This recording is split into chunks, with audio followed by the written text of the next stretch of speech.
D'ordinaire, Yvonne Estin travaille en tant qu'employée de maison chez des particuliers et en tant que conseillère en cosmétique haut de gamme. Après avoir suivi une première formation en 2007 pour le massage du hama assis, puis une autre en 2011 pour la réflexologie plantaire, c'est en 2012 que la Sainte-Marienne se lance alors dans l'aventure. Désormais à son compte, elle dispose d'un espace bien-être dans lequel elle propose 2 techniques de massage, le hama assis et la réflexologie plantaire inspirée des massages traditionnels chinois et japonais. Des pratiques qui activent la circulation de l'énergie dans le corps en procurant vitalité et sensation de bien-être. Je propose dans un premier temps cette activité parce que déjà je me fais plaisir à moi. Voilà, ça m'apporte énormément de choses. Alors j'ai commencé il y a de nombreuses années, comme je faisais déjà des soins du visage par rapport à un métier que j'exerçais à l'époque. Petit à petit, je me suis mise à masser les gens. Et jusqu'au jour où je me suis dit, tiens, j'aimerais bien quand même connaître une technique. Donc j'ai fait quelques recherches. Au bout de quelques temps, j'ai trouvé une école, mais qui précisait qu'on pouvait en faire une profession. Alors qu'au départ, c'était absolument pas mon but. Mais bon, après réflexion, je me suis dit, bon, après tout, c'est quelque chose que tu sens bien, que tu as envie, pourquoi pas? Hama assis et réflexologie plantaire sont 2 techniques qui ont chacune leur spécificité. Pour le hama assis, il s'agit d'un massage effectué sur une chaise ergonomique à travers les vêtements. Les points de massage sont stimulés par des mouvements et des étirements réalisés sur tout le haut du corps.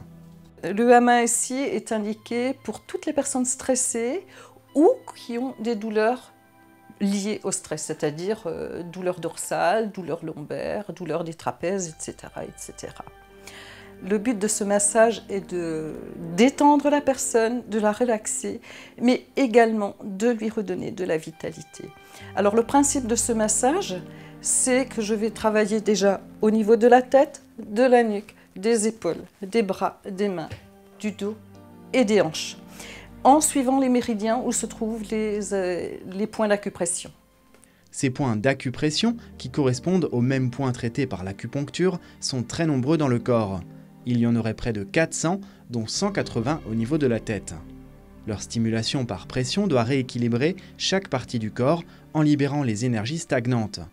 Selon le même principe, la réflexologie plantaire, axée quant à elle sur les pieds, reprend également cette méthode mais se pratique pieds nus et se recentre davantage sur l'équilibre interne de la personne. Il faut savoir que le massage des pieds, la réflexologie plantaire, génère un bien-être qui va remonter dans tout le corps.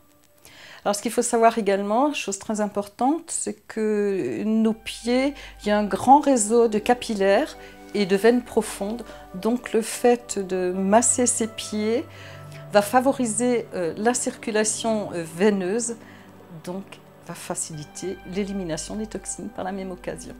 En dehors des toxines, la réflexologie plantaire apporte également de quoi stimuler les différentes parties du corps grâce aux 7000 terminaisons nerveuses qui se trouvent dans nos pieds.